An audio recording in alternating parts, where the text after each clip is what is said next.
amigos, así estamos arrancando la mañana con una temperatura en la ciudad de Buenos Aires que sigue subiendo. Ya tenemos 37,8 con una sensación térmica que está en 39 grados. Y a esta hora, quiere decir que pasado el mediodía podría superar los 40 grados. Realmente un horno la ciudad. Además se anticipa que el verano que comienza en unos días nada más puede llegar a ser uno de los más calurosos de la historia. Y ayer hubo temperaturas récord para este mes en varios lugares de la Argentina. Ya vamos a dar los valores en Santiago del Estero, en Formosa, en Chaco, en Corrientes y también en algunas zonas del sur, porque parece que el termómetro enloqueció. Uno se pregunta, ¿esto tendrá que ver con el famoso calentamiento global, con el cambio climático? La verdad que no sé, pero en el planeta se están dando ciertas cosas y con una frecuencia que llama poderosamente la atención. Esta semana los sismos en Japón, sequías espantosas en el hemisferio norte.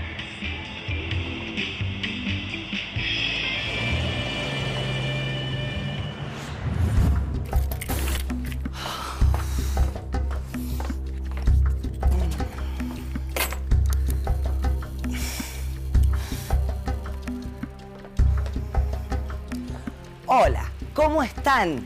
Hoy vamos a hablar de un tema que preocupa, o que en realidad debería preocupar en todas las regiones del mundo, el llamado calentamiento global.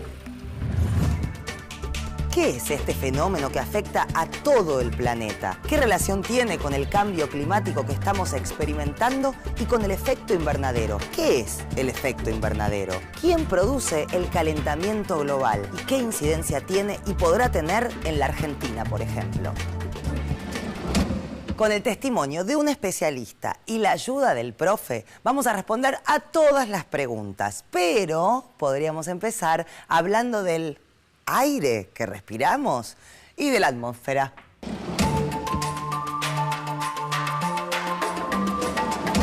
El hombre siempre provocó cambios en el medio ambiente que afectan a la naturaleza y a nosotros mismos. El aire que respiramos, por ejemplo, tiene su origen en la atmósfera y por eso es muy importante estar atentos a los cambios que se producen en ella. ¿Y cómo está compuesta la atmósfera? La atmósfera rodea al planeta Tierra y nos protege, impidiendo la entrada de radiaciones peligrosas del Sol. Está formada por una gran cantidad de gases, como nitrógeno y oxígeno, y se divide en 5 capas. Los fenómenos del tiempo, como lluvias, vientos y nevadas, ocurren en la primera capa. Esta capa es la troposfera, la más cercana a la superficie terrestre. El aire que respiramos es de la troposfera. Y los aeroplanos vuelan en esta capa porque es muy estable. La segunda capa es la estratosfera. A medida que se asciende, la temperatura en la estratosfera aumenta. Aquí se encuentra el ozono, que actúa como unos gigantescos lentes oscuros que filtran la peligrosa luz ultravioleta del Sol y la convierten en calor. La tercera capa es la mesosfera, una zona de transición. Es la capa más fría y su temperatura puede llegar a 90 grados Celsius bajo cero. Esto se da porque a medida que subimos, la atmósfera empieza a enriquecerse con gases más ligeros. En la mesosfera, las naves espaciales que vuelven a la Tierra empiezan a notar la estructura de los vientos como freno aerodinámico. La termosfera es la cuarta capa. Aquí se encuentran la ionosfera, donde suceden las auroras. A esta altura es posible la comunicación a larga distancia por radio, ya que las diferentes regiones de la ionosfera reflejan las ondas radiales de regreso a la Tierra. La termosfera es muy delgada y en su interior la temperatura cambia con la actividad solar. Si el Sol está activo, la temperatura puede llegar a 1500 grados Celsius. Los transbordadores espaciales vuelan en esta capa. La última capa es la exosfera. Es el límite superior de la atmósfera. Esta es el área donde los átomos se escapan hacia el espacio.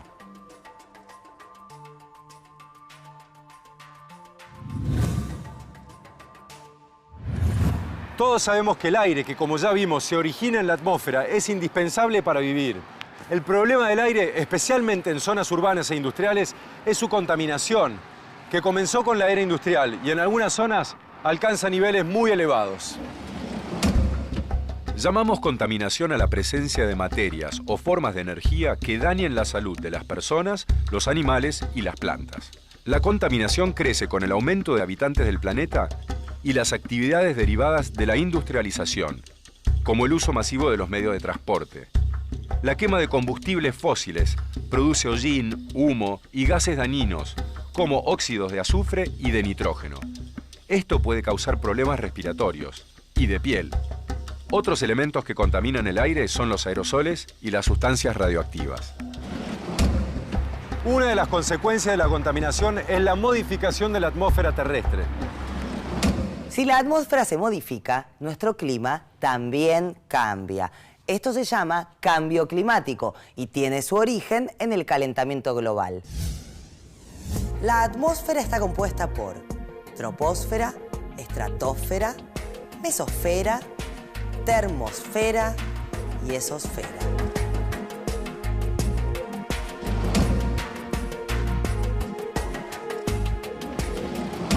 Se llama cambio climático a la variación global del clima en la Tierra. ¿Qué factores determinan este clima? La temperatura, las lluvias, las nubes, el viento, los huracanes, los tornados, las tormentas eléctricas. Estos cambios se producen a través de los ciclos de la naturaleza. A lo largo de la historia de la humanidad, el clima fue cambiando.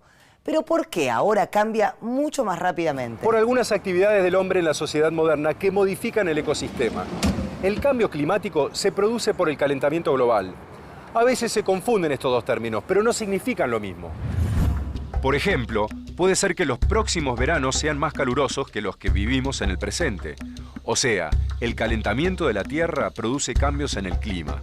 Y se llama global porque afecta a todo el planeta.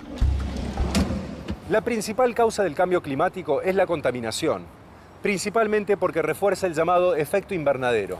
¿Y qué es el efecto invernadero? Vamos a explicarlo desde otro lugar. Pero mientras, veamos cómo se produce. La Tierra se calienta gracias a la energía del Sol. Cuando la luz solar llega a la Tierra, parte de esa energía es reflejada por las nubes o absorbida por algunos gases. El resto atraviesa la atmósfera y llega al suelo. Gracias a esta energía, las plantas pueden crecer y desarrollarse. El dióxido de carbono, que se encuentra naturalmente en la atmósfera, es el gas más importante del efecto invernadero.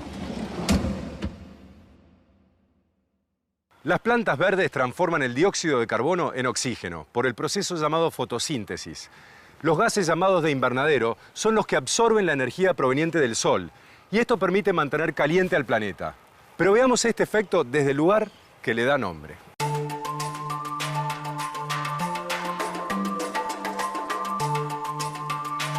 El invernadero. Dentro de un invernadero la temperatura es más alta que en el exterior, porque entra más energía de la que sale. Por eso llamamos a este fenómeno efecto invernadero. Sin el efecto invernadero natural, las temperaturas en nuestro planeta bajarían muchísimo, al punto que la vida no sería posible. Claro que todo debe tener una medida justa. Si estos gases aumentaran en grandes cantidades, retendrían demasiado calor, y esto provocaría el recalentamiento del planeta. El calentamiento global no solo modificaría el clima, sino la geografía del mundo. ¿Por qué la geografía?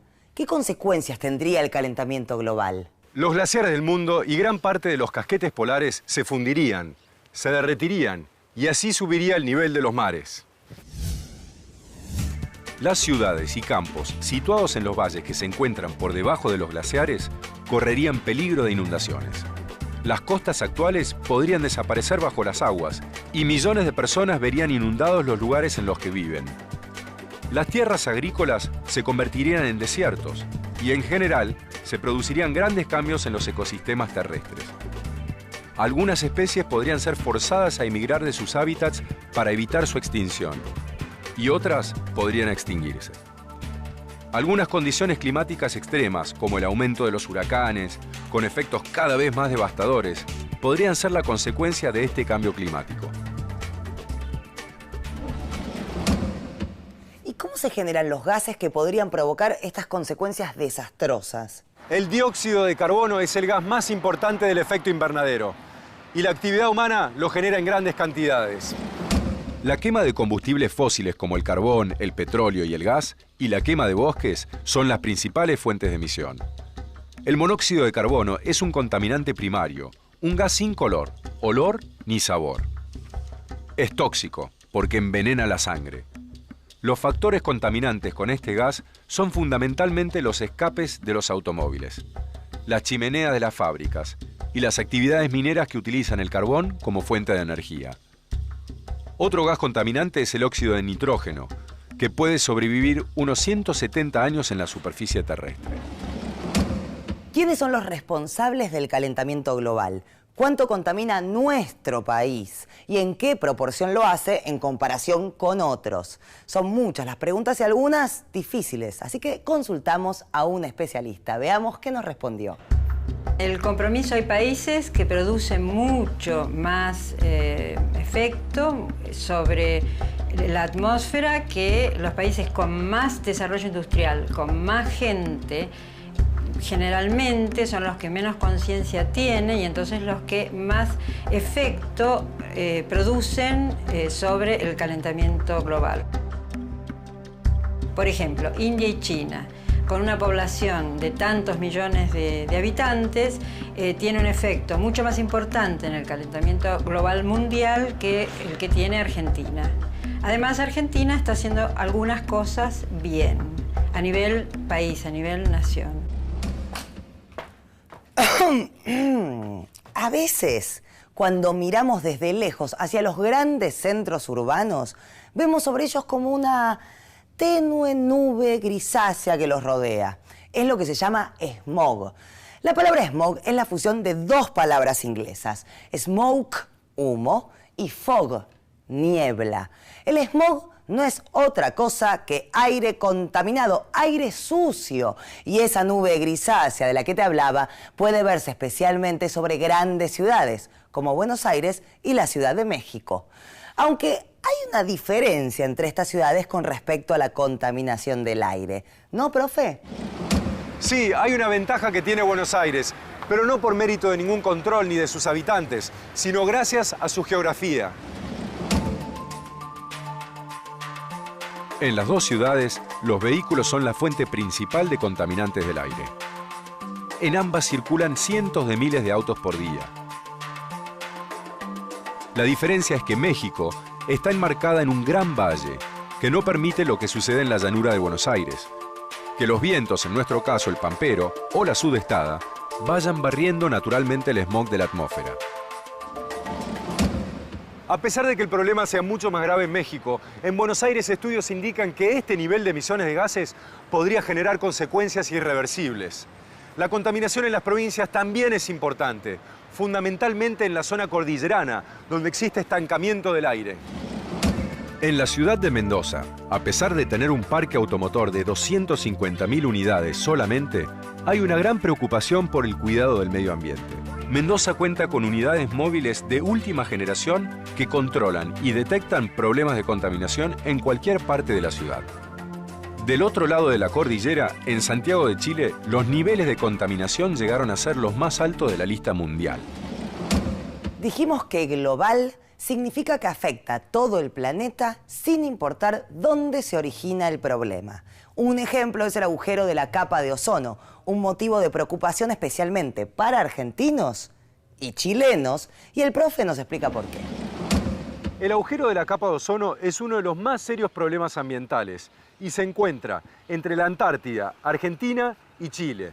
Aunque no son ni la Argentina, ni Chile, ni ningún otro país sudamericano los principales causantes de este problema. Los primeros datos, publicados en 1982, indicaron que a partir del año 1975, la columna de ozono presentaba un evidente debilitamiento. Desde esa fecha, a través de los satélites, se multiplicaron los registros de la evolución de la capa de ozono. Las mayores amplitudes del agujero de esta capa se produjeron en 2000 y 2003. Este deterioro de la capa de ozono es causado por sustancias químicas producidas por el hombre, incluyendo los gases usados en refrigeración y aerosoles. ¿Quiénes emiten estos gases? Principalmente los países desarrollados. ¿Qué incidencia tiene en la Argentina y Chile el agujero de ozono? ¿Tiene alguna consecuencia sobre las personas? ¿Cómo afecta a nuestro país el cambio climático? Veamos qué respuesta nos da nuestro amigo, el especialista. El agujero de ozono en Chile y en Argentina es... realmente hay que vivir el efecto que tiene para darse cuenta que no es un estudio teórico. Si uno está trabajando en diciembre en Mendoza, termina con ampollas y el riesgo de cáncer de piel de los pobladores de tanto de Chile como de Argentina, del sur, aumentan en un 60% al resto del mundo. Las consecuencias sobre las personas son el riesgo de cáncer de piel e indirectamente falta de comida. Y además, incomodidad. La incomodidad porque aumentaron tanto las temperaturas, lo mismo pasa con los animales. Los animales y las plantas que allí se producen no están adaptados a este cambio climático, a esta temperatura. Además de este efecto en esa zona está el tema de los glaciares, que el cambio climático está derritiendo los glaciares. Si se derriten los glaciares vamos a tener problemas a nivel de país y a nivel de humanidad. Como país, como Argentina, tenemos la obligación de tener muchísimo cuidado con el tema de los glaciares, porque están precisamente donde está el agujero de ozono más fuerte. Hay pocos países que tengan la ventaja, la bendición que tenemos nosotros como argentinos de tener tanta agua dulce. Entonces, cuidémosla.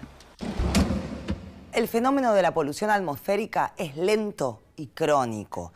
Quiere decir que a esta polución vamos acostumbrándonos sin darnos cuenta. Pero nuestra salud no se acostumbra y con el tiempo puede verse seriamente afectada. Detener la contaminación atmosférica es una responsabilidad de todos, pero por lo visto, especialmente de los más poderosos. Los países más contaminantes del planeta son los Estados Unidos, Japón, China, Corea del Sur, Australia y Rusia, las naciones más desarrolladas. En 1997, en Kioto, Japón, representantes de muchos países del mundo se reunieron para acordar un tratado internacional que disminuyera las emisiones de los gases invernadero, especialmente el dióxido de carbono, principal causante del calentamiento global. Después de muchos años, en febrero de 2005, entró en vigencia el Protocolo de Kioto. Su principal objetivo es reducir, en el período 2008 a 2012, las emisiones de gases de los países industrializados, que causan el efecto invernadero. Este convenio fue firmado por 141 países que emiten más del 60% de los gases de todo el planeta. Estados Unidos, que produce más del 30% de los gases contaminantes a nivel mundial, se negó a firmarlo, porque podría perjudicarlo económicamente. Así, los Estados Unidos no se hacen responsables de la disminución de la emisión de carbono y argumentan que el calentamiento global depende de la capacidad de los bosques y suelos agrícolas para absorber el exceso de dióxido de carbono de la atmósfera. El protocolo de Kioto fija un sistema muy simple. Cada país industrializado, que son los más contaminantes, tiene un límite de emisión de gases, como cuotas que no deben superar. Si no cumplen y contaminan más, son castigados con multas, con dinero. Pero acá viene lo sorprendente. Si un país, como el caso de la Argentina, en vías de desarrollo, contamina menos de lo que fija su cuota, puede vender a otro sus derechos de emisión de gases. Algo así como un mercado de humo. ¿Será esta la solución para el planeta? ¿Se podrá evitar así el calentamiento global? Enseguida lo hablamos con nuestro especialista.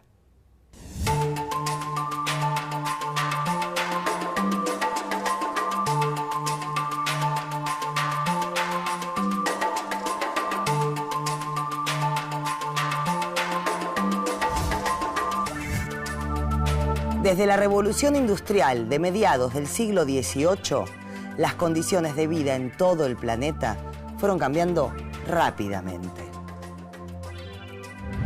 Las comodidades de la vida moderna se multiplicaron. Los medios de transporte acortaron los tiempos de viaje. Los avances tecnológicos también permitieron un crecimiento de la población mundial. Pero esto tuvo sus consecuencias. El desarrollo de la industria y de los medios de transporte fue posible gracias al creciente consumo de recursos energéticos como el petróleo, el gas y el carbón. Y el costo que hoy estamos pagando en el mundo es la contaminación del aire y el consecuente cambio en el clima. Las preguntas son: ¿se puede evitar el calentamiento global? ¿Podemos tomar alguna medida? ¿En manos de quién están las soluciones? Volvemos a consultar a nuestro especialista. En principio, los acuerdos internacionales apuntan a reducir la contaminación, pero las cosas en la estratosfera pasan a otra velocidad. Cada acto de contaminación que hacemos nosotros va a seguir sus efectos 50 años más. El que sean los económicamente más poderosos los que más contaminan hace más difícil cualquier tipo de control. Hay firmado una convención internacional llamada el Protocolo de Kioto, por la cual los países se comprometen a emitir cada vez menos gases de efecto invernadero, pero no lo están cumpliendo. Se hacen continuamente reuniones internacionales para tratar de convencer a los que no firmaron que firmen y a los que firmaron y no cumplieron que cumplan. Hasta ahora, esos mecanismos internacionales han sido extraordinariamente débiles. Tenemos dos entradas distintas con respecto a lo político en cuanto al cambio climático. Por un lado, los temas de mitigación, es decir, mitigar es dejar de contaminar o contaminar un poco menos. La otra entrada, cualitativamente distinta, que llamamos adaptación, es decir, ¿qué hacemos nosotros con los efectos del cambio climático que estamos sufriendo? Y lo que ha sido más eficaz para atender problemáticas locales es la intervención de los ciudadanos comunes. Creo que cuanto más discutamos este tipo de cuestiones, más probabilidades tenemos de enfrentarlas con un nivel bajo de desastre. Muchas organizaciones ecologistas proponen para enfrentar al calentamiento global una actuación justamente global. Pero ¿cuáles son las acciones que incluyen esta actuación global? Una es ahorrar energía. Así se ayudaría a prevenir un incremento del efecto invernadero. Este ahorro puede comenzar con la disminución del uso de combustibles fósiles, para que emitan menor cantidad de dióxido de carbono. También ayudaría al medio ambiente el empleo de fuentes de energía alternativas, como la energía solar o eólica, que no contaminan. Otra medida es terminar con la quema de bosques destinada a la obtención de campos para uso agrícola. Aumentar los espacios verdes en las ciudades también ayudaría a mejorar el clima en ellas. Reducir el uso de fertilizantes artificiales disminuiría la emisión de monóxido de nitrógeno, otro de los gases del invernadero. Otras medidas que podríamos tomar cada uno de nosotros, por ejemplo, comprar papel reciclado. Para que el papel se pueda reciclar en las ciudades, separar la basura y no usar aerosoles que dañan la capa de ozono. Vimos cómo el calentamiento global es responsabilidad de la acción del hombre en sociedad. Entonces, buscar las formas de detenerlo también es responsabilidad de todos. Un problema global exige soluciones globales. Pensemos que todo daño que se le haga al planeta nos daña a todos, en cualquier lugar del mundo en el que nos encontremos y por más poder que tengamos.